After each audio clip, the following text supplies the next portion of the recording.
서울의 심장이 내려다 보이는 JH 이노베이션 타워 최상층 통유리창 앞에 강지훈이 서 있었다. 그의 그림자가 최고급 이탈리아 대리석 바닥 위로 길게 뻗어나갔다. 완벽하게 재단된 다크 네이비 슈트는 그의 다부진 체격과 냉철한 분위기를 한층 더 돋보이게 했다. 그는 대한민국 IT 산업, 나아가 글로벌 기술 시장을 뒤흔든 거대 기업의 총수, 강지훈 CEO였다. 하지만 그의 눈은 지금 이 순간의 영광이 아닌 지독했던 과거의 한 지점을 응시하고 있었다. 태성그룹이라. 그는 낮고 차가운 목소리로 읊조렸다. 방금 비서실장이 보고한 사안이었다. 그가 피와 땀, 그리고 두 번째 삶의 모든 것을 쏟아부어 만든 JH 이노베이션의 핵심 기술 시장에 태성그룹이 무모하게 발을 들여놓으려 한다는 소식이었다. 그것도 아주 거칠고 약탈적인 방식으로. 지훈의 입꼬리가 비웃음인지 분노인지 모를 미세한 경련을 일으켰다. 모든 것이 10년 전 그가 눈을 떴던 그날의 계획대로 흘러가고 있었다. 그는 회귀자였다. 전생의 기억을 고스란히 안고 과거로 돌아온 존재. 그의 전생은 지옥 그 자체였다. 부모님을 일찍 여의고 유일한 혈육인 여동생 강미영을 먹여 살리기 위해 그는 인간이 할 수 있는 모든 종류의 험한 일을 전전했다. 낮에는 건설 현장에서 벽돌을 날랐고 밤에는 대리운전을 했으며 새벽에는 신문 배달을 했다. 잠은 사치였고 식사는 거친 빵 한 조각이 전부일 때가 많았다. 그렇게 모은 돈은 모두 미영의 학비와 용돈으로 들어갔다. 그는 자신의 삶을 포기하는 대신 동생이 이 지긋지긋한 가난을 벗어나 상류사회로 진입하기를 간절히 바랐다.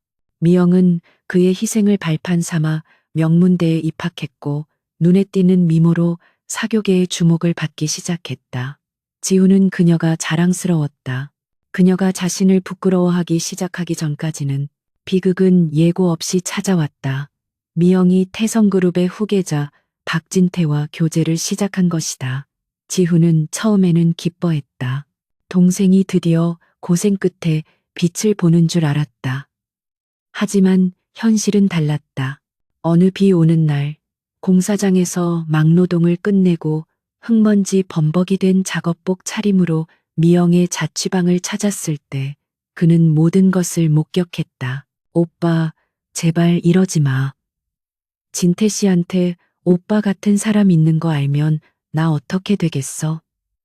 그녀의 목소리는 차가웠고 눈빛은 경멸로 가득 차 있었다. 그녀는 고급스러운 원피스 차림이었고 그 옆에는 명품 시계를 찬 박진태가 비웃음을 머금고 서 있었다. 어디서 노가다 냄새가 진동을 하네. 미영아, 이런 게 내 오빠라고? 말도 안 돼. 박진태의 조롱 섞인 말 한마디 한마디가 비수처럼 지훈의 심장에 밝혔다. 미영은 끝내 그를 선택하지 않았다. 아니, 그녀는 그를 버렸다. 오빠가 밤새 일해서 날 먹여 살렸다고? 그래서 뭐, 그게 나한테 족쇄라도 돼? 난 이 지긋지긋한 가난이 싫어. 진태 씨는 나한테 모든 걸 줄 수 있는 사람이야. 다신 내 앞에 나타나지 마. 그 말은 사형 선고와도 같았다. 지훈의 세상이 무너져 내렸다. 그는 빗속에 홀로 남아 절규했다. 그 후 그의 삶은 급격히 내리막길을 걸었다. 삶의 의미를 잃어버린 그는 술과 절망 속에서 하루하루를 연명했다. 그러던 어느 겨울밤 그는 한강 다리 위에서 차가운 강물을 바라보며 마지막 숨을 내쉬었다. 하지만 그가 다시 눈을 떴을 때 그는 10년 전 자신의 좁아터진 고시원방 아니었다. 모든 것이 생생했다. 배신의 아픔, 절망, 그리고 불타는 분노까지도. 그는 이것이 신이 준 기회인지 아니면 더 잔인한 형벌인지 알 수 없었지만 한 가지만은 분명히 다짐했다. 다시는 그렇게 살지 않으리라고. 그리고 그 두 인간, 강미영과 박진태에게 자신들이 그토록 숭배했던 바로 그것, 돈으로 가장 처절한 지옥을 선물하리라고. 지난 10년은 그 복수를 위한 준비 기간이었다. 그는 전생의 기억, 즉 미래에 대한 지식을 바탕으로 거침없이 움직였다. 아무도 주목하지 않던 스타트업의 투자에 막대한 부를 축적했고 그 자본으로 JH 이노베이션을 설립했다. 미래의 핵심 기술이 될 인공지능과 바이오테크 분야를 선점했다. 그의 판단은 단 한 번도 틀린 적이 없었고 회사는 기하급수적인 속도로 성장하여 불과 10년 만에 태성그룹과 어깨를 나란히 하는 거대 기업이 되었다. 그리고 지금 드디어 때가 왔다. 박진태가 이끄는 태성그룹이 그의 영역을 침범했다. 아마도 박진태는 JH 이노베이션의 신화적인 CEO 강지훈이 과거 자신들이 벌레처럼 무시했던 그 강지훈이라고는 꿈에도 상상하지 못할 터였다. 그는 자신의 존재를 철저히 숨겨왔다. 언론 노출을 극도로 꺼렸고 공식 석상에는 전문 경영인을 내세웠다. 지우는 책상 위에 인터컴 버튼을 눌렀다. 김비서, 전략기획실장과 법무팀장, 지금 즉시 내 집무실로 오라고 하게. 그의 목소리는 얼음장처럼 차가웠다. 잠시 후 회사의 핵심 브레인 두 사람이 긴장한 표정으로 들어섰다. 그들은 회장의 이런 냉랭한 분위기를 거의 본 적이 없었다. 지훈은 창밖을 바라보며 입을 열었다. 지금부터 프로토콜 쓰나미를 가동한다. 그 말에 두 사람의 눈이 커졌다. 프로토콜 쓰나미는 JH 이노베이션의 막대한 현금 동원력과 기술력을 이용해 경쟁사를 완벽하게 파괴하기 위해 수립된 비상계획의 코드명이었다. 대상은 단 하나, 바로 태성그룹이었다. 그들은 이 계획이 왜 존재하는지 몰랐지만 그 파괴력을 익히 알고 있었다. 전략기획실장은 태성그룹의 주력 계열사인 태성전자의 주가를 교란시킬 준비를 해 우리가 보유한 모든 자금주를 동원해서 공매도를 시작하고 동시에 우리가 확보한 태성의 숨겨진 부실 채권을 시장에 터뜨려 신용 등급이 박살날 거다. 지훈의 지시는 빠르고 정확했다. 그는 지난 10년간 태성그룹의 모든 약점을 파고들고 분석해왔다. 법무팀장은 우리가 그동안 수집해온 박진태 개인의 비자금 내역과 태성그룹의 분식회계 자료를 언론과 검찰에 흘릴 준비를 해. 단, 우리의 이름이 드러나서는 안 된다. 가장 공신력 있는 경제매체를 이용해 타이밍은 전략기획실의 1차 공격이 성공한 직후다. 그는 완벽한 시나리오를 그리고 있었다. 돈으로 시작해서 돈으로 끝장낼 생각이었다. 두 임원이 긴장된 표정으로 지시를 받고 물러났다. 집무실에는 다시 정적이 찾아왔다. 지훈은 다시 통유리창 앞으로 다가섰다. 서울의 야경이 화려하게 펼쳐져 있었지만 그의 눈에는 아무것도 들어오지 않았다. 오직 두 사람의 얼굴만이 떠올랐다. 자신을 경멸하던 강미영의 차가운 눈빛과 조롱하던 박진태의 오만한 미소. 박진태, 강미영. 너희가 나에게서 모든 것을 빼앗아 갔지. 지우는 와인잔을 들어 올렸다. 붉은 액체가 창밖의 불빛에 반사되어 마치 피처럼 보였다. 이제 내 차례다. 너희가 그토록 사랑했던 그 돈이 어떻게 너희의 숨통을 끊어놓는지 똑똑히 지켜봐라. 그는 와인을 한 모금에 들이켰다. 복수의 서막은 이미 올랐다.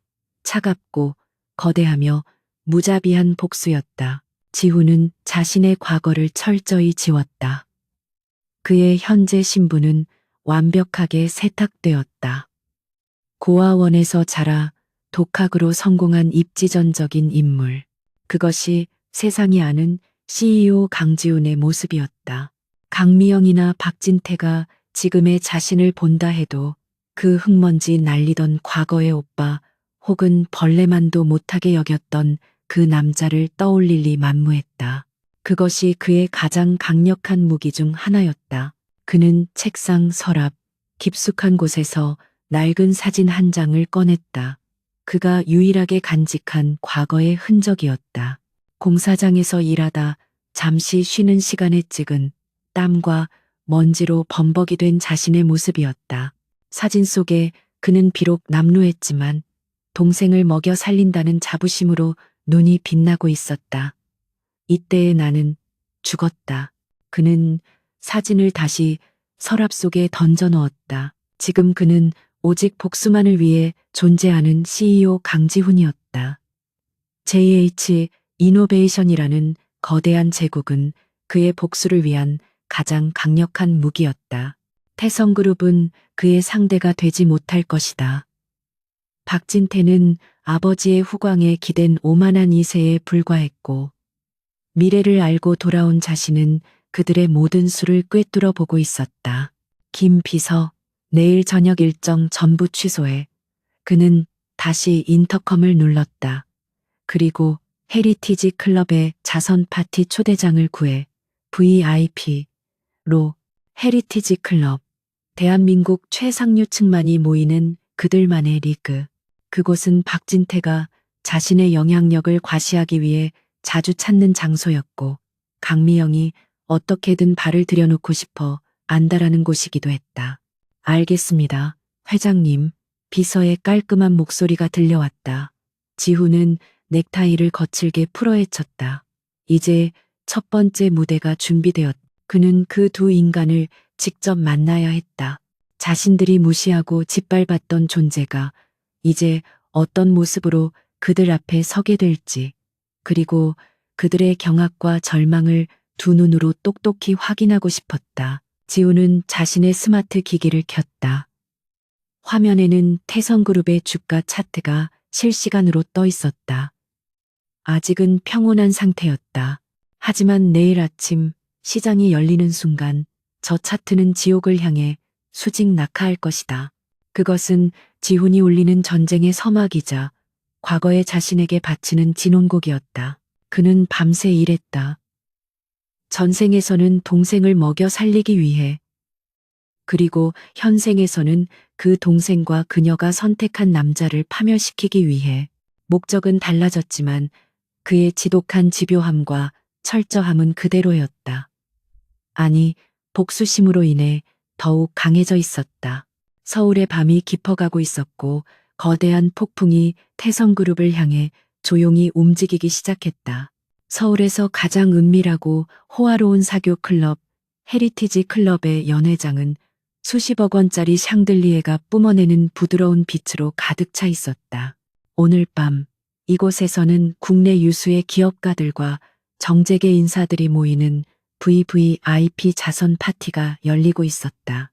공기 중에는 값비싼 향수 냄새와 샴페인 거품이 터지는 소리, 그리고 교양 있는 웃음소리가 뒤섞여 흐르고 있었다. 이곳은 철저하게 그들만의 리그였으며 가난과 절망 따위는 감히 발 디딜 수 없는 성역이었다.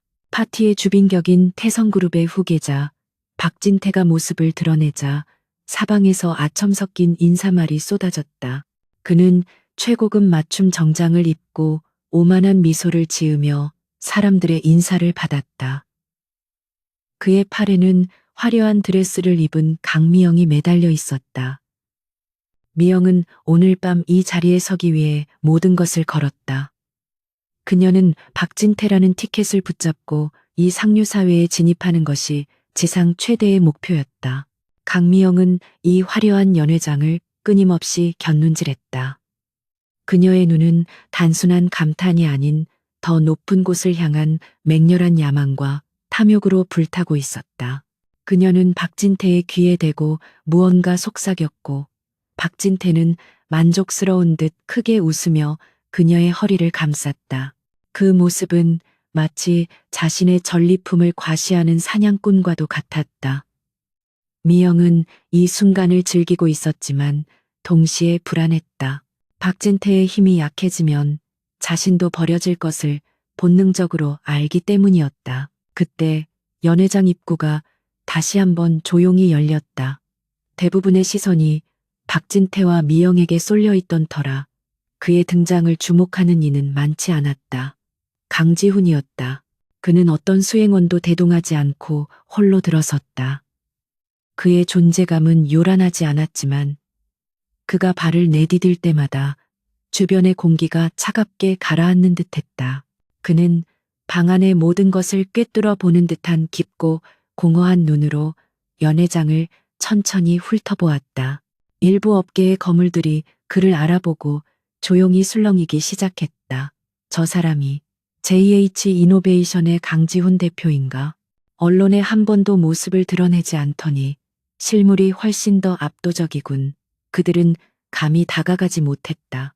이미 시장에서 JH 이노베이션의 무자비한 힘을 경험했기 때문이었다.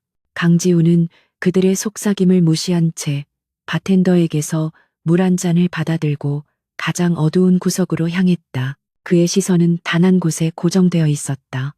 샴페인 잔을 부딪히며 웃고 있는 박진태와 강미영. 10년 전 자신을 나락으로 밀어넣었던 바로 그 두 사람이었다. 박진태는 여전히 오만했고 강미영은 여전히 아름답고 탐욕스러웠다. 지훈은 심장이 얼음 조각으로 변하는 듯한 냉기를 느꼈지만 그의 표정에는 어떤 변화도 없었다. 그는 그저 사냥감을 지켜보는 포식자처럼 완벽하게 감정을 통제하고 있었다.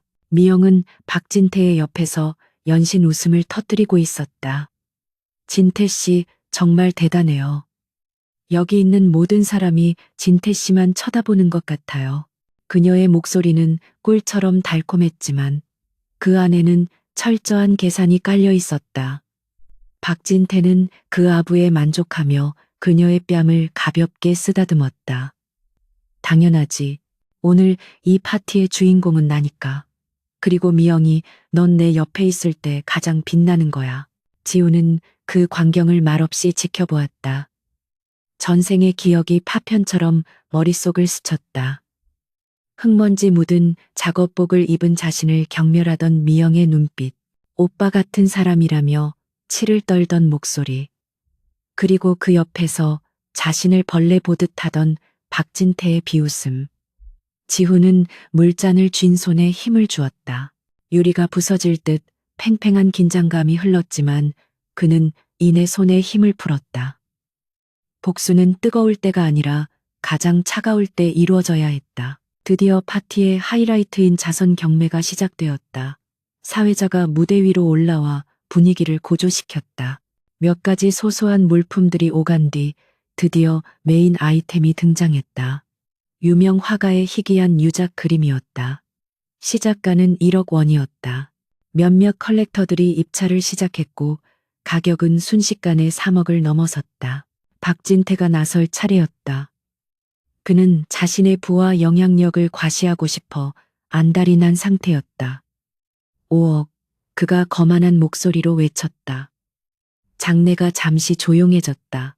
태성그룹 후계자의 통 큰 배팅에 사람들은 감탄사를 보냈다. 미영 역시 자랑스러운 눈빛으로 박진태를 바라보았다. 박진태는 어깨를 으쓱하며 미영의 손을 꽉 잡았다. 5억, 다른 분 없으십니까? 5억에 카운트. 사회자가 막 낙찰봉을 두드리려던 순간이었다. 연회장 가장 뒤편, 어둠 속에 서 있던 강지훈이 나지막이 입을 열었다. 10억. 그의 목소리는 크지 않았지만 묘한 힘이 실려 연회장 전체에 또렷하게 울려 퍼졌다. 모든 시선이 일제히 소리가 들려온 곳으로 향했다. 박진태의 얼굴이 굳어졌다. 감히 누가 자신의 앞을 가로막는단 말인가. 그는 자신을 쳐다보는 미영의 시선을 의식하며 무리하게 소리쳤다. 11억. 그는 10억이라는 금액에 이미 한계를 느끼고 있었지만 체면 때문에 물러설 수 없었다. 그의 이마에 식은땀이 배어나왔다. 지우는 그를 쳐다보지도 않은 채 여전히 그림을 응시하며 무심하게 말했다. 20억. 장내는 이제 물을 끼얹은 듯 조용해졌다. 20억. 그것은 그림의 가치를 훨씬 뛰어넘는 금액이었다. 사람들은 저 남자가 미쳤거나 혹은 돈이 상상 이상으로 많거나 둘 중 하나라고 생각했다. 박진태의 얼굴은 이제 불그락푸르락했다. 그는 모욕감에 몸을 떨었다. 20억, 20억이 나왔습니다. 더 없으십니까? 사회자가 흥분해서 외쳤다. 박진태는 입술을 깨물었다. 여기서 더 가는 것은 미친 짓이었다. 아버지에게 이 사실이 알려지면 크게 질책받을 터였다. 그는 결국 고개를 숙였다. 공개적인 망신이었다. 탕탕탕 20억. JH 이노베이션의 강지훈 대표님께 낙찰되었습니다. 그제야 사람들은 저 미스터리한 남자가 최근 대한민국 경제를 뒤흔들고 있는 JH 이노베이션의 총수임을 깨달았다. 강미영의 눈이 그 어느 때보다 밝게 빛나기 시작했다. 그녀의 시선은 더 이상 분노로 일그러진 박진태에게 머물지 않았다. 그녀는 오직 한 사람, 압도적인 재력으로 이 공간을 지배한 남자, 강지훈에게 완전히 매료되었다. 저 남자다. 박진태와는 비교도 되지 않는 진짜 최상위 포식자. 미영은 본능적으로 느꼈다. 그녀는 방금 전까지 박진태에게 속삭이던 달콤한 목소리와는 완전히 다른 차갑고 계산적인 눈빛으로 강지훈을 쫓기 시작했다. 저 남자를 잡아야 했다. 저 남자야말로 자신이 그토록 원하던 모든 것을 줄 수 있는 존재였다. 강지훈은 낙찰된 그림에는 아무런 관심도 없다는 듯 비서에게 뒤처리를 맡기고 조용히 연회장을 빠져나갈 준비를 했다. 그는 떠나기 전 마지막으로 강미영을 바라보았다. 두 사람의 시선이 허공에서 잠시 마주쳤다. 미영은 그에게 유혹적인 미소를 지어 보였지만 지훈의 눈은 어떠한 감정도 담고 있지 않은 심연 그 자체였다. 그는 그녀를 마치 길가의 돌멩이처럼 무심하게 지나쳐 문 밖으로 사라졌다. 미영은 그의 무관심에 오히려 더 강한 자극을 받았다. 저런 남자야말로 자신이 정복할 가치가 있었다. 그녀는 곁에서 분을 사귀지 못하는 박진태를 완전히 잊은 듯했다. 박진태는 자신의 굴욕보다 자신의 옆에 있던 여자가 순식간에 다른 남자에게 시선을 빼앗긴 것에 더 큰 모멸감을 느꼈다. 지우는 클럽을 나와 대기하고 있던 자신의 차에 올랐다. 회장님, 계획대로 되었습니다. 운전석에 김비서가 보고했다. 지우는 넥타이를 살짝 풀며 차가운 밤 공기를 들이마셨다. 아니, 이제 시작일 뿐이야. 그의 입가에 희미한 그러나 얼음처럼 차가운 미소가 걸렸다. 오늘 밤 그는 두 마리의 물고기를 동시에 낚을 떡밥을 던졌다. 한 마리는 모욕감으로, 다른 한 마리는 탐욕으로, 그리고 그는 두 마리 모두 처참하게 낚아 올릴 생각이었다. 헤리티지 클럽의 자선 파티가 끝난 후 강미영의 머릿속은 온통 한 남자 강지훈으로 가득 차 있었다. 그녀는 박진태의 차 안에서 평소의 애교 섞인 모습은 온데간데 없이 차가운 표정으로 창밖만 바라보았다. 20억. 그 숫자가 그녀의 뇌리에서 떠나지 않았다. 그것은 단순한 돈의 액수가 아니었다. 그것은 권력의 크기였고 박진태를 순식간에 초라하게 만든 압도적인 힘이었다. 젠장. 대체 어디서 굴러먹던 놈이지? 옆자리에서 박진태가 분을 사귀지 못하고 운전대를 내리쳤다. 오늘 밤 그가 당한 굴욕은 태어나서 처음 겪는 일이었다. JH 이노베이션? 최근 급부상한 건 알았지만 감히 태성그룹의 후계자인 자신에게 이런 식으로 물을 먹일 줄은 몰랐다.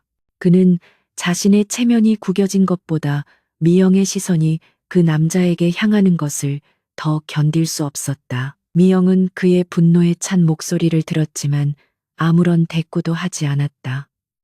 그녀는 속으로 박진태를 비웃었다. 고작 20억에 저렇게 무너지는 남자가 자신이 평생 의지할 상대라고 생각하니 한심했다. 그녀는 이미 마음속으로 저울질을 끝냈다. 박진태라는 배는 생각보다 작고 낡았다. 이제 더 크고 화려한 배로 갈아탈 때가 온 것이다. 진태 씨, 피곤하네. 나 먼저 내려줘.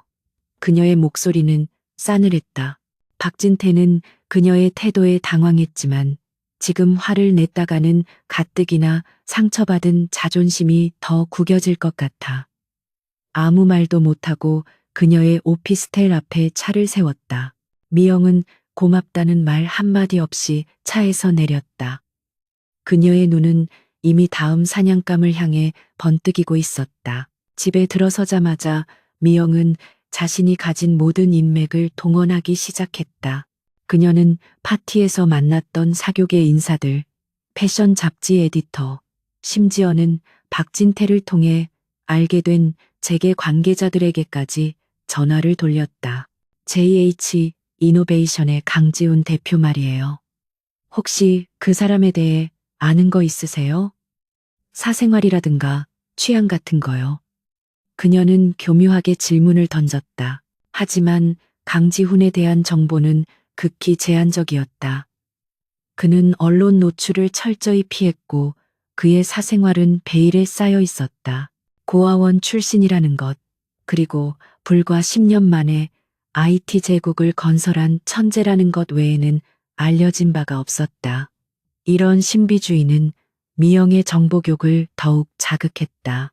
그녀는 이 남자를 자신의 것으로 만들 수만 있다면 박진태 따위와는 비교도 안 될 부와 명예를 거머쥘 수 있으리라 확신했다. 며칠간의 집요한 탐문 끝에 그녀는 마침내 작은 단서 하나를 찾아냈다. 강지훈이 최근 한 신진 작가의 전시회에 거액을 후원했다는 정보였다. 그 갤러리는 미영도 몇 번 안면을 튼 관장이 운영하는 곳이었다. 미영은 즉시 다음 계획을 세웠다.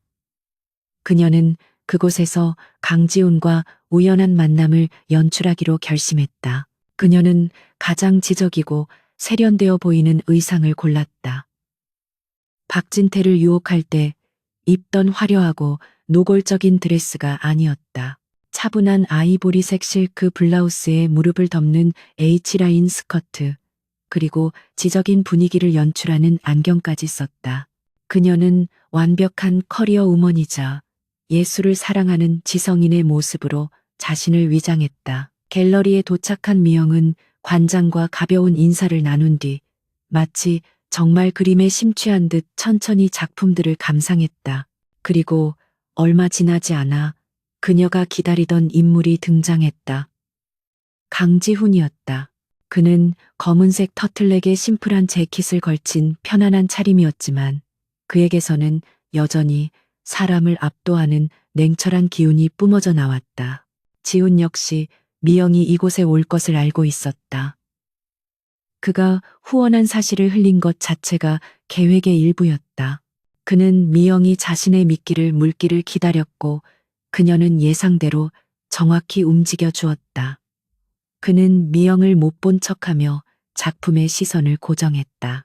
그의 심장은 얼음처럼 차가웠지만 동시에 역겨움이 치밀어 올랐다. 저 여자, 자신을 벌레 보듯 경멸하던 저 여자가 이제는 자신을 유혹하기 위해 저런 가증스러운 연기를 하고 있었다. 전생에 그가 피땀 흘려 번 돈으로 사준 옷을 입고 다른 남자와 웃고 떠들던 모습이 떠올랐다. 그는 자신도 모르게 주먹을 꽉 쥐었다. 손톱이 손바닥을 파고드는 고통이 과거의 고통스러운 기억을 잠시 잊게 해주었다.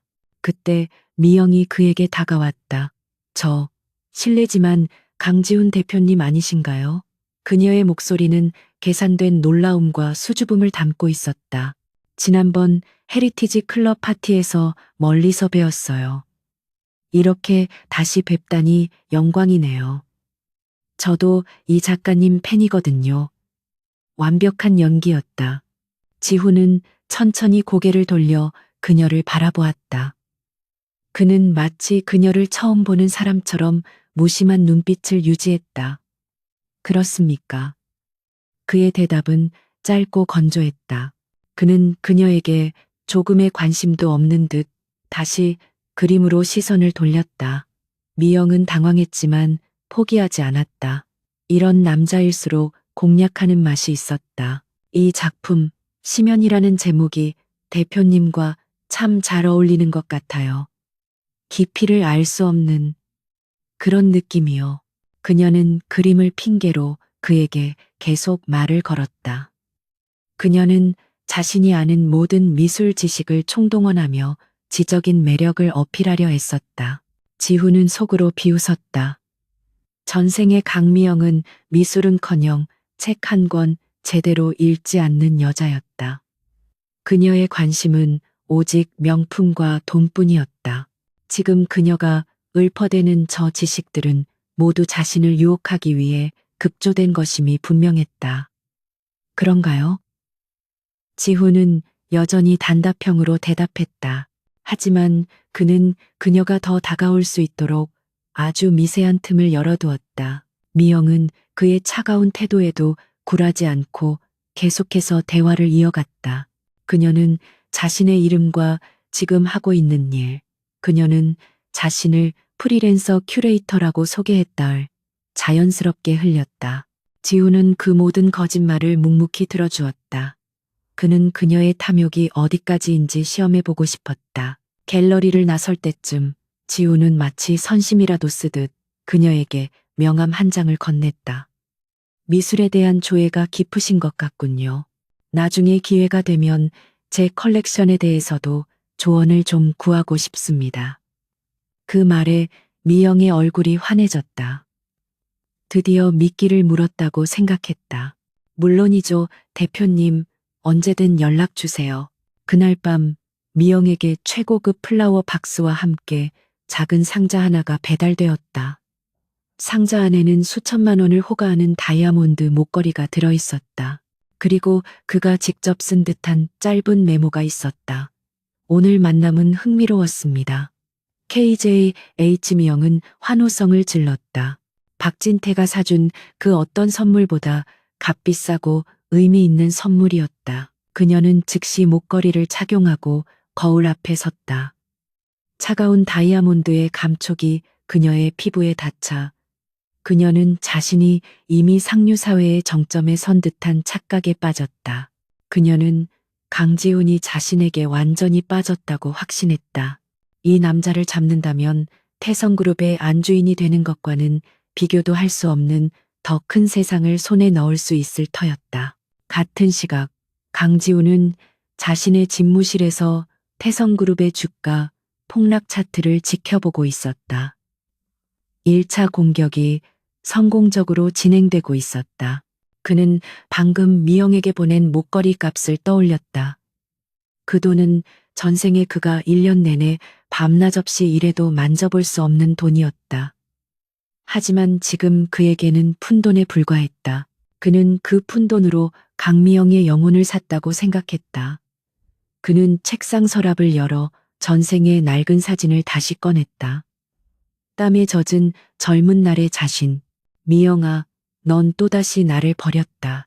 그리고 이번에도 넌 돈을 선택했어. 그는 사진을 서랍 속에 다시 던져 넣었다. 그의 눈에는 일말의 동정심도 남아있지 않았다.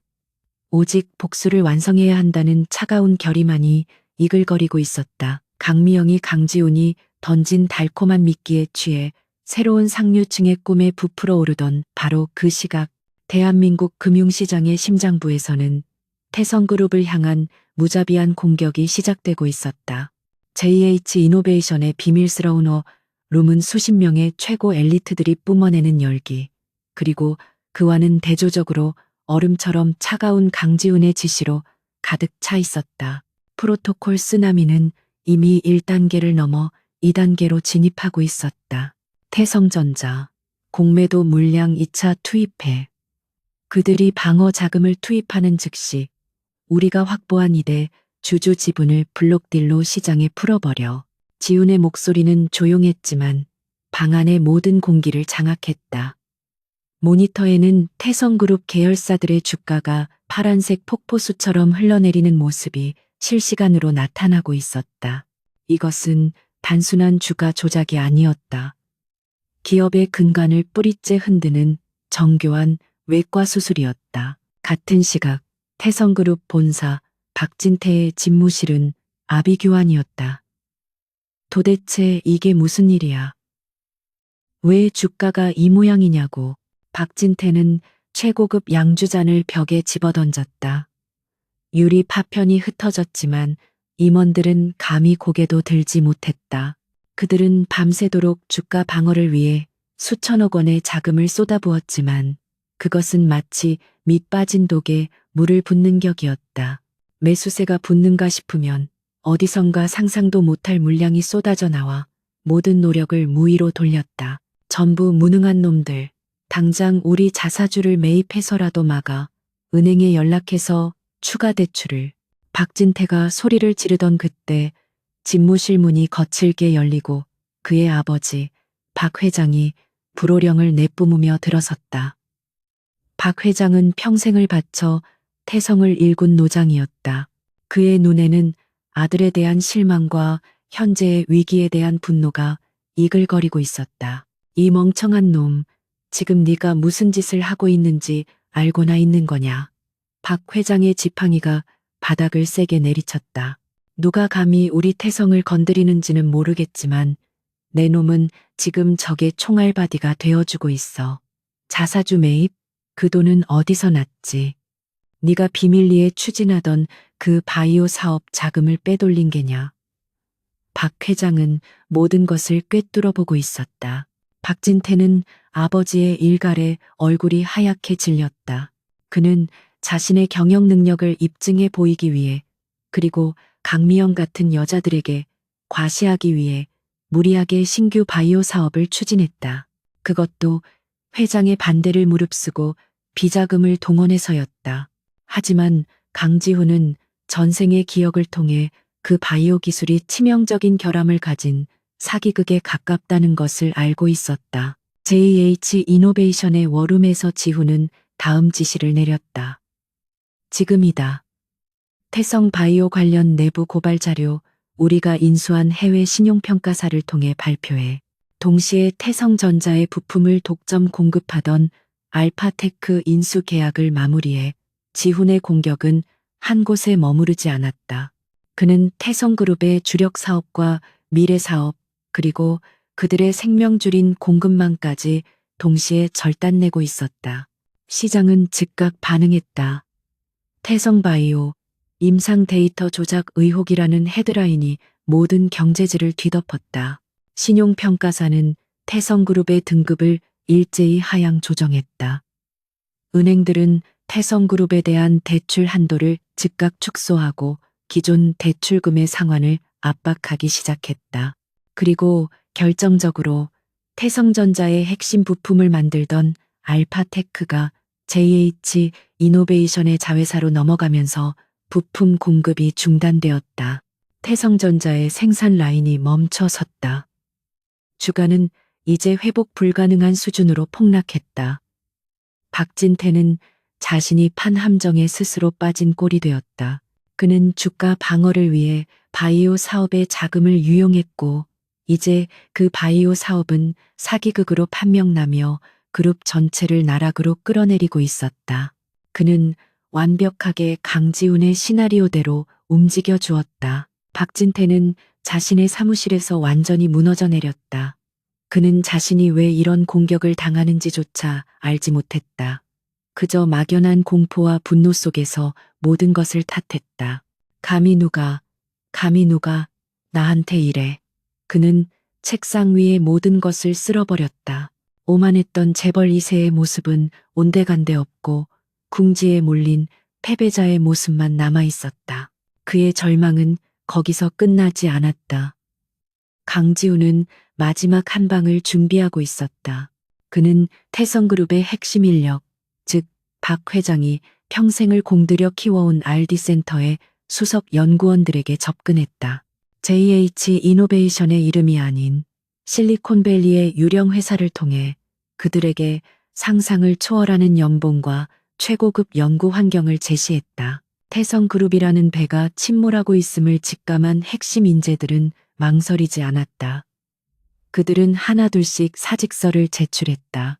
태성그룹은 자금줄과 기술력, 그리고 미래를 책임질 인재까지 한꺼번에 잃어가고 있었다. 박진태는 이 모든 사태를 수습할 능력이 전혀 없었다.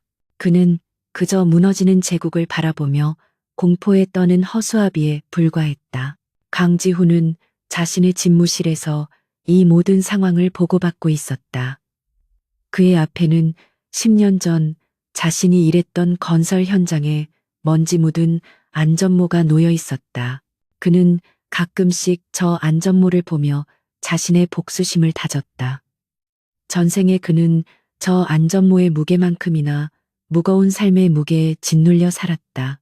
하지만 지금 그는 수십조 원의 자본을 움직여 한 기업의 운명을 쥐락펴락하고 있었다. 박진태, 넌 아직 시작도 안 했어. 지우는 차갑게 식은 커피를 한 모금 마셨다. 돈으로 나를 짓밟았던 데가 이제 네가 가진 모든 것을 돈 때문에 잃게 될 거다. 내 아버지의 회사, 네가 누리던 부, 그리고 네가 그토록 아끼던 그 여자까지도. 그는 모니터 속에서 절규하는 박진태의 얼굴이 찍힌 언론사 사진을 바라보며 나지막이 읊조렸다. 복수의 칼날은 이제 태성그룹의 심장을 정확히 겨누고 있었다.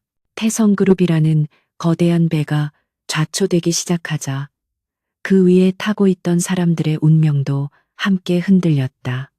박진태는 모든 것을 잃어가고 있었다. 아버지 박 회장은 그의 모든 권한을 회수했고 그룹의 비상경영 체제는 사실상 그를 완벽하게 배제시켰다. 그는 이제 후계자가 아닌 그룹을 위기에 빠뜨린 실패자일 뿐이었다. 그의 개인 자산은 이미 바닥을 드러내고 있었다. 주가 방어와 비자금 수습을 위해 그의 명의로 된 모든 것이 압류되거나 담보로 잡혔다. 한때 물쓰듯 쓰던 법인카드는 정지되었고 그가 강미영에게 선물했던 호화로운 오피스텔의 관리비조차 미납되기 시작했다. 박진태는 처음으로 돈이 없다는 것에 공포를 실감했다. 그는 강미영을 찾아갔다. 그녀는 그가 기댈 수 있는 마지막 지푸라기라고 생각했다. 하지만 그를 맞이한 것은 위로가 아닌 싸늘한 경멸이었다. 미영은 박진태가 사준 옷과 가방은 모두 치워버리고 강지훈이 선물한 것들로 온몸을 치장하고 있었다. 그녀의 목에는 전생에 그가 피땀 흘려 사주려다 끝내 사주지 못했던 것보다 수백 배는 값비싼 다이아몬드 목걸이가 빛나고 있었다. 진태 씨, 이제 여기 오지 않았으면 좋겠어. 미영은 그를 문 밖에 세워둔 채 냉정하게 말했다. 나도 지금 내 앞가림하기 바빠. 당신 문제에 나까지 엮이고 싶지 않아. 그녀의 눈은 조금의 동정심도 담고 있지 않았다. 오직 자신의 안위와 미래에 대한 계산만이 번뜩일 뿐이었다. 미영아, 어떻게 네가 나한테 이럴 수 있어. 내가 너한테 어떻게 했는데. 박진태가 절규하듯 소리쳤다. 그는 그녀의 사랑을 얻기 위해, 아니 그녀의 미모를 소유하기 위해 얼마나 많은 돈을 쏟아부었던가. 하지만 그는 몰랐다. 미영은 돈을 사랑한 것이지 돈을 쓰는 그를 사랑한 것이 아니었다. 어떻게 했냐고. 지금 당신 꼴을 좀 봐. 미영이 비웃었다. 당신은 끝났어. 이제 아무것도 아니야. 난 끝난 남자한테 내 인생을 걸 만큼 어리석지 않아. 그녀는 박진태의 눈앞에서 문을 닫아버렸다. 박진태는 닫힌 문 앞에서 무너져 내렸다. 그는 회사뿐만 아니라 자신이 소유했다고 믿었던 여자에게서도 버림받았다. 강미영이 박진태를 매몰차게 내친 것은 그녀에게 새로운 동아줄이 생겼기 때문이었다. 강지훈은 그녀의 탐욕을 자극하는 것을 멈추지 않았다. 그는 사업 파트너라는 명목으로 그녀를 최고급 레스토랑에 초대했고 그녀가 평생 꿈꿔왔던 상류사회의 삶을 눈앞에 펼쳐 보였다. 그는 미영에게 값비싼 선물 공세를 이어갔다. 한정판 명품백, 수억 원을 호가하는 예술품, 그리고 오늘은 강미영 씨를 위해 준비했습니다. 지훈의 비서가 그녀에게 검은색 벨벳 상자를 내밀었다. 상자 안에는 최고급 독일제 스포츠카의 키가 들어있었다. 대표님께서 미영 씨의 안목을 신뢰하는 파트너에게 어울리는 선물이라고 하셨습니다. 미영은 숨이 멎는 듯했다.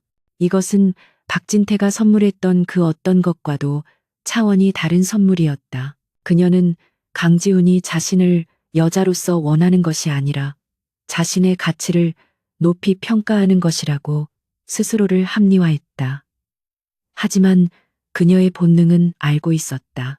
이것은 거래이며 자신은 기꺼이 그 거래에 응할 준비가 되어 있었다. 그녀는 강지훈이라는 남자의 부와 권력에 완전히 매료되었다. 그녀는 이 남자가 자신을 상상할 수 있는 가장 높은 곳으로 데려다 줄 것이라 확신했다. 강지훈은 이 모든 상황을 철저하게 계획하고 연출했다. 그는 강미영의 탐욕을 이용해 박진태에게 마지막 결정타를 날릴 생각이었다. 그는 의도적으로 자신이 강미영에게 선물한 차와 보석들에 대한 정보를 박진태의 귀에 흘러들어가게 만들었다. 그는 박진태가 아직 미영에게 미련을 버리지 못하고 그녀의 주변을 맴돌고 있다는 것을 알고 있었다. 드디어 D-데이가 왔다. 강지훈은 서울에서 가장 예약하기 힘든 한강이 내려다 보이는 스카이 라운지의 레스토랑 전체를 빌렸다. 그는 그곳에 강미영을 중요한 사업 발표가 있다는 명목으로 초대했다. 물론 그 레스토랑은 이미 JH 이노베이션이 비밀리에 인수한 곳이었다. 미영은 그 어느 때보다 화려하게 치장하고 나타났다. 그녀는 강지훈이 선물한 다이아몬드 목걸이와 귀걸이를 하고 그가 보내준 차를 타고 왔다. 그녀는 자신이 이 화려한 무대의 주인공이라고 생각했다. 그녀가 레스토랑에 들어서자 강지훈이 부드러운 미소로 그녀를 맞이했다. 하지만 그 미소 뒤에는 얼음보다 차가운 사리가 숨겨져 있었다. 와 주셔서 감사합니다, 미영 씨. 오늘 밤은 우리 두 사람에게 아주 특별한 밤이 될 겁니다. 지훈이 그녀를 테이블로 안내했다. 통유리창 밖으로 서울의 야경이 별처럼 쏟아지고 있었다. 미영은 황홀경에 빠졌다. 이것이 바로 그녀가 꿈꾸던 삶이었다. 바로 그때였다. 레스토랑의 입구에서 거친 소리가 들려왔다. 강미영, 너 여기서 뭐 하는 거야? 술에 취해 엉망이 된 박진태가 보한 요원들의 저지를 뚫고 들어오고 있었다. 그는 강지훈이 흘린 정보를 듣고 마지막 남은 자존심을 붙들고 이곳까지 쫓아온 것이었다. 그의 눈은 핏발이 서 있었고 질투와 분노로 이성을 잃은 상태였다. 미영은 경악했다.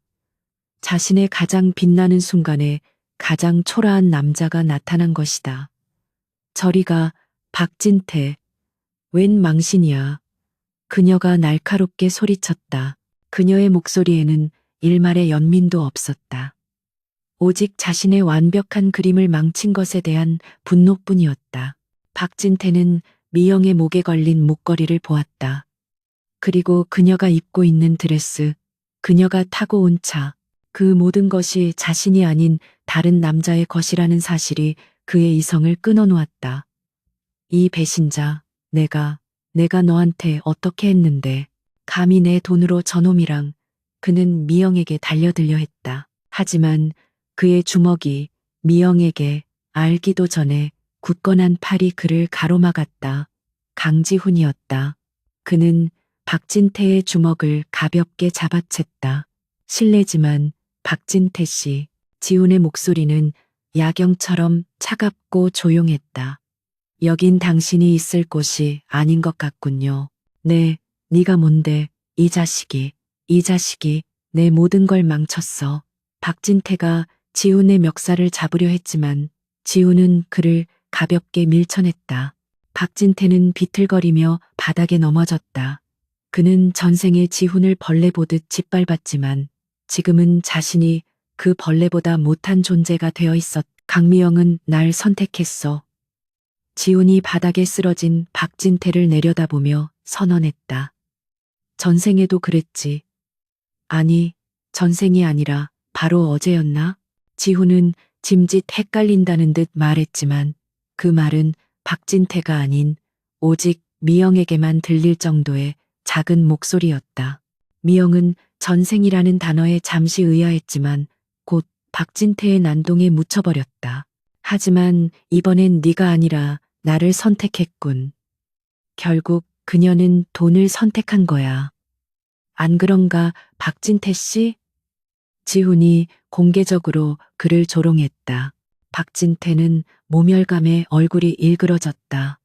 그는 자신이 평생 경멸했던 돈에 의해 완벽하게 패배했음을 깨달았다. 끌어내. 지훈의 짧은 명령에 보안 요원들이 박진태의 양팔을 붙잡아 끌어냈다. 이거 나, 강미영, 너 후회할 거야. 너희 둘 다 내가 가만 안 둬. 박진태의 발악적인 외침은 레스토랑의 무거운 문이 닫히면서 먹혀버렸다. 레스토랑에는 다시 정적이 찾아왔다. 미영은 조금 놀란 듯했지만 이내 안도의 한숨을 내쉬었다. 그리고 그녀는 자신을 구해준 백마탄 왕자 강지훈을 경이로운 눈빛으로 바라보았다. 그는 완벽한 승리자였다. 지훈은 아무 일도 없었다는 듯 재킷에 매무새를 가다듬었다. 그는 미영을 향해 다시 부드러운 미소를 지었다. 놀라게 해드려 죄송합니다. 이제 방해꾼은 사라졌으니 우리의 미래에 대해 이야기해 볼까요? 그는 박진태라는 과거를 자신의 손으로 완벽하게 처리하고 강미영이라는 배신자를 자신의 발밑에 두는 데 성공했다. 두 마리의 새가 한 번의 돌에 정확히 맞은 순간이었다. 태성그룹의 몰락은 신속하고도 완전했다. 대한민국 경제사에 기록될 만큼 거대한 기업이 불과 몇 주 만에 먼지처럼 쓰러져 갔다. 모든 언론이 연일 태성 신화의 종말을 대서특필했다. JH 이노베이션은 공식적인 입장을 내놓지 않았지만 시장은 모두가 알고 있었다. 이 거대한 사냥의 포식자는 바로 베일에 쌓인 CEO 강지훈이라는 것을. 마지막 일격은 JH 이노베이션의 자회사를 통한 적대적 인수 발표였다. 태성그룹의 주가가 휴지 조각이 된 시점에 이루어진 인수는 사실상 인수가 아닌 시체 청소에 가까웠다. 헐값에 기업의 숨통을 완전히 끊어버린 것이다.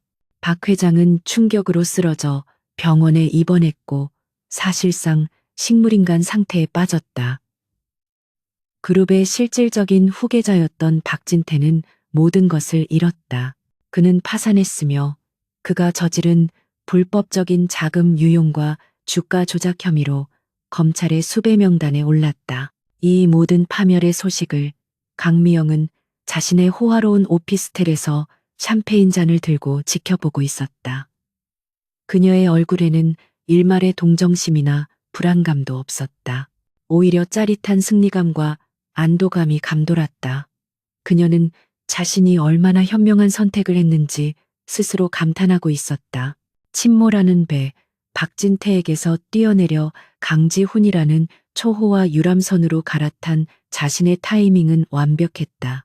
박진태의 몰락은 그녀에게 과거를 완벽하게 청산하는 축포처럼 느껴졌다. 그녀는 강지훈이 선물한 가장 화려한 드레스로 갈아입었다.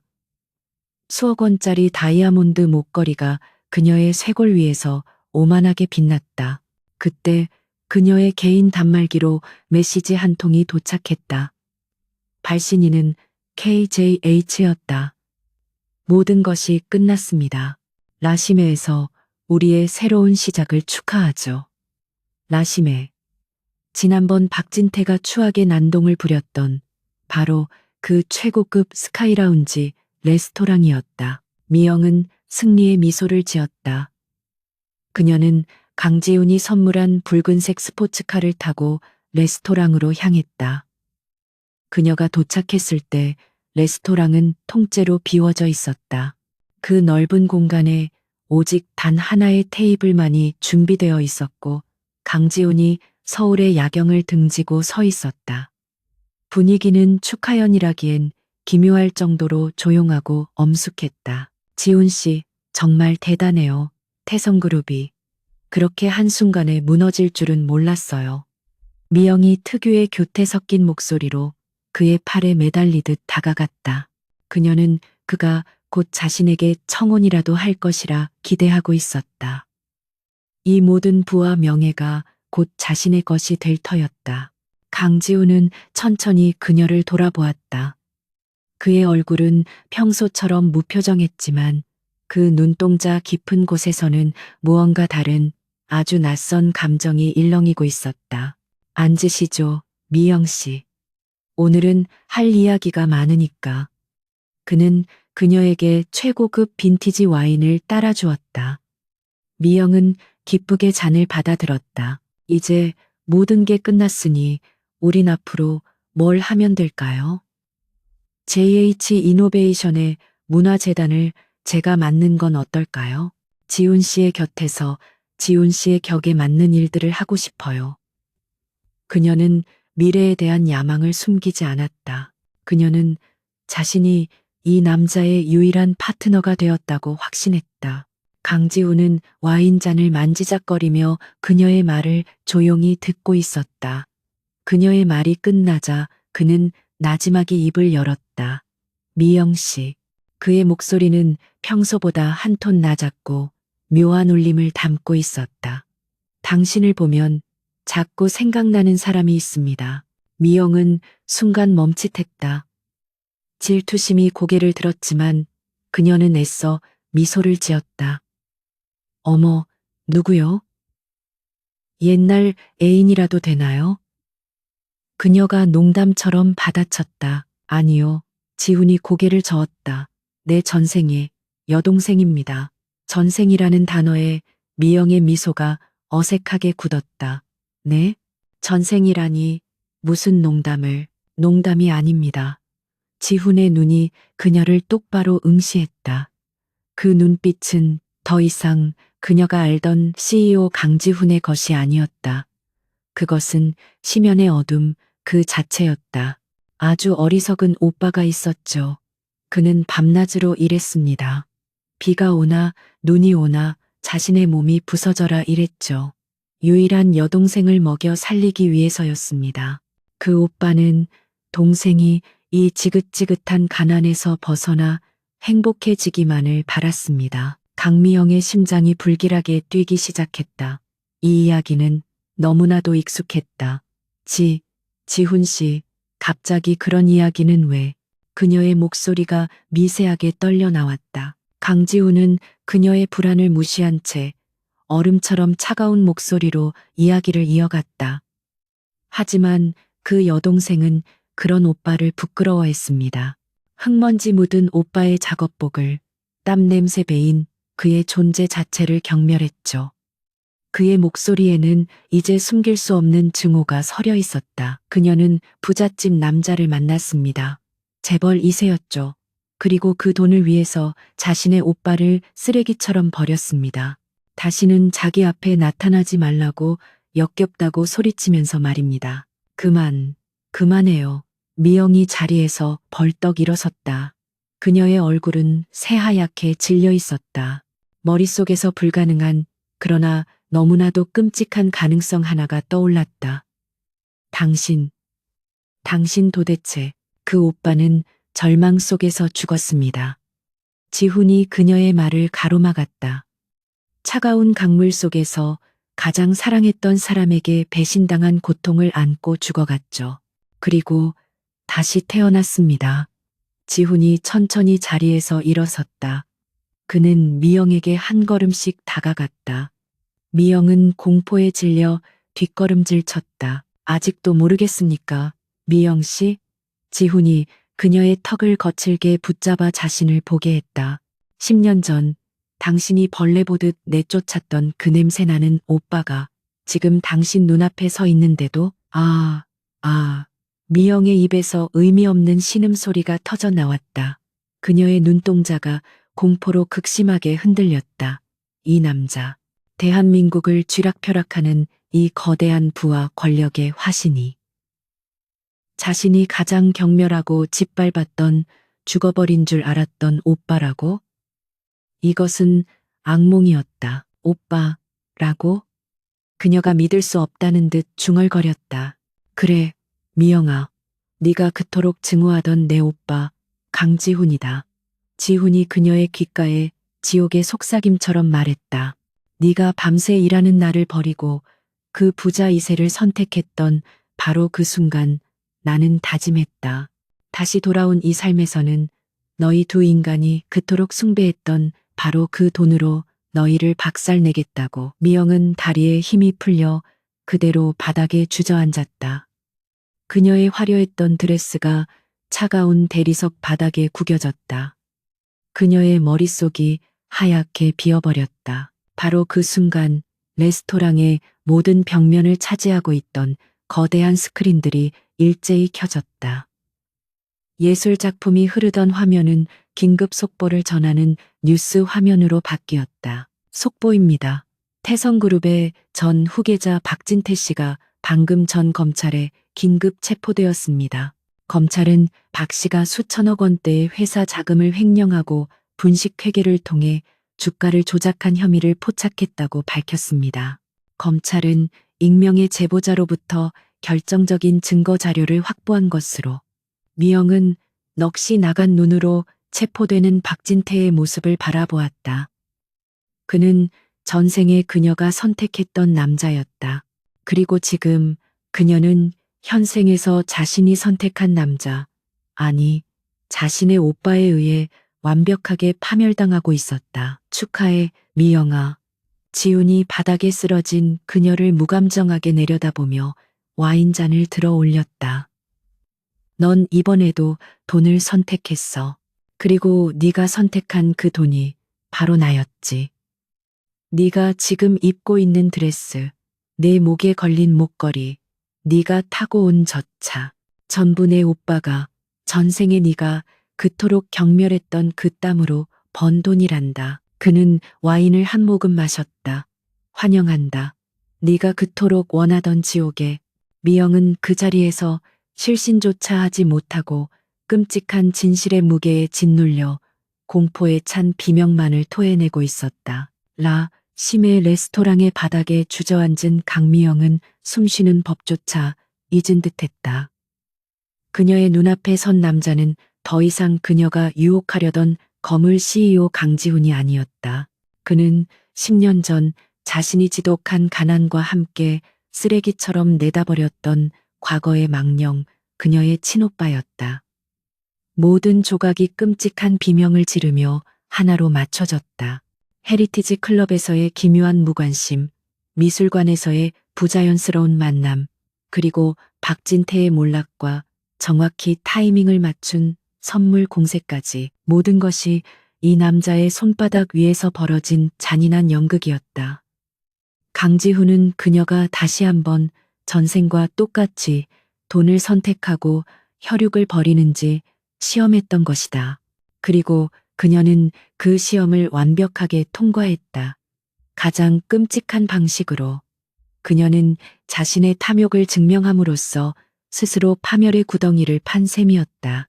그녀의 입에서 짐승의 울부짖음 같은 소리가 터져 나왔지만 그 소리는 서울의 화려한 야경 속에 흔적도 없이 흩어졌다. 강지훈은 더 이상 그녀를 바라보지 않았다. 그에게 강미영은 이미 끝난 존재였다. 그는 레스토랑을 나섰다. 그가 10년간 준비한 복수는 그가 계획했던 것보다 훨씬 더 완벽하게 마무리되었다. 그는 자신의 발 아래 무너진 두 인간을 남겨두고 다시 자신만의 성으로 돌아갔다. 그가 떠난 후 레스토랑의 불이 하나씩 꺼져갔고 미영은 그 완벽한 어둠 속에 홀로 남겨졌다. 그 후 폭풍은 거셌다. 박진태는 그가 저지른 모든 죗값을 법의 심판대 위에서 치르게 되었다. 수천억 원대의 횡령, 배임, 주가 조작. 그에게는 대한민국 법정 최고형에 가까운 중형이 선고되었다. 그의 아버지는 아들의 수감 소식을 듣고 병상에서 끝내 눈을 감았다. 한 시대를 풍미했던 태성그룹과 박씨 일가는 그렇게 역사의 뒤안길로 완벽하게 사라졌다. 강미영의 삶은 그보다 더 처참했다. 그녀는 모든 것을 잃었다. 강지훈이 선물했던 스포츠카, 보석, 명품들은 모두 JH 이노베이션의 법인 리스 물품이었고 계약 종료 통보와 함께 다음 날 모두 회수되었다. 박진태가 제공했던 오피스텔은 태성그룹의 채권단에 의해 압류당했다. 그녀는 하루아침에 자신이 그토록 경멸했던 가난보다 더한 나락으로 떨어졌다. 그녀는 돈을 잃은 것이 아니었다. 그녀는 자신을 먹여 살리기 위해 밤새 일했던 오빠를 전생에 한 번, 그리고 현생에 다시 한 번 제 손으로 버렸다. 그녀가 그토록 원했던 돈은 결국 그녀의 오빠에게서 나온 것이었고, 그녀는 그 돈을 선택함으로써 오빠를 2번 죽인 셈이 되었다. 이 끔찍한 아이러니가 그녀의 남은 생을 영원히 붙잡아 둘 지옥이었다. 그녀는 거리에서 구걸하는 신세가 되었지만 그 누구도 그녀에게 동정의 손길을 내밀지 않았다. 한편 JH 이노베이션 타워 최상층 강지우는 일장에서와 똑같은 모습으로 통유리창 앞에 서 있었다. 그의 발 아래 펼쳐진 서울은 변함없이 화려했다. 태성그룹은 이제 그의 제국의 일부가 되었다. 그는 돈으로 박살내겠다는 맹세를 지켰다. 복수는 완벽하게 성사되었다. 그의 앞길을 막을 것은 이제 아무것도 없었다. 하지만 그의 가슴은 이상하리만치 공허했다. 10년간 그를 불태웠던 지독한 분노와 증오의 불길이 꺼지자 그 자리에는 차가운 재와 함께 시베리아의 벌판보다 더 황량한 공허함만이 남았다. 그는 복수가 끝나면 전생의 상처가 치유될 것이라 믿었다.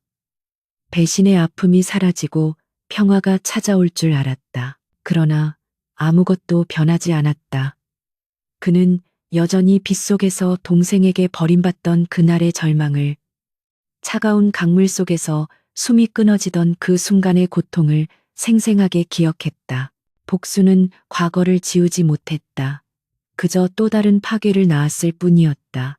그는 박진태와 강미영을 파멸시켰지만 그 과정에서 그 자신도 감정이 마모된 괴물이 되어버린 것은 아닌지 자문했다. 그는 책상 서랍 깊숙한 곳, 그가 유일하게 간직한 과거의 흔적을 꺼냈다. 10년 전, 아니 전생의 자신이 건설 현장에서 땀에 젖은 채 웃고 있던 낡은 사진이었다. 사진 속 청년의 눈은 비록 남루한 행색이었지만 동생을 먹여 살린다는 희망과 순수한 열정으로 빛나고 있었다. 그는 이 사진 속의 자신을 너무나도 오랫동안 잊고 살았다. 너는 이걸 원한 게 아니었지. 지훈이 사진 속의 자신에게 나지막이 말했다. 전생에 그는 파괴가 아닌 삶을 원했다. 동생과의 평범한 저녁 식사를, 따뜻한 잠자리를 원했을 뿐이었다. 하지만 그 모든 것을 짓밟은 것은 돈이었고 그 돈을 숭배한 것은 박진태와 강미영이었으며 그 돈으로 복수한 것은 지금의 자신이었다. 그는 깨달았다. 복수는 끝났지만 그의 2번째 삶은 끝나지 않았다. 이 거대한 공허함을 채워야만 했다. 하지만 더 이상의 파괴나 증오로는 채울 수 없었다. 전생의 자신이 그토록 원했던 희망으로만 채울 수 있었다. 며칠 후 JH 이노베이션은 대한민국 사회 전체를 놀라게 하는 발표를 했다. 강지훈 대표가 자신의 사재 대부분을 출연하여 등불 장학 재단을 설립한다는 소식이었다. 재단의 목적은 단 하나였다. 전생의 자신처럼 가난 때문에 꿈을 포기해야 하는 청년들, 밤새 일하며 학업을 이어가야 하는 이 시대의 청년들을 지원하는 것이었다. 그는 재단 설립 연설에 처음으로 대중 앞에 모습을 드러냈다. 그의 등장은 그 자체로 메가톤급 뉴스였다.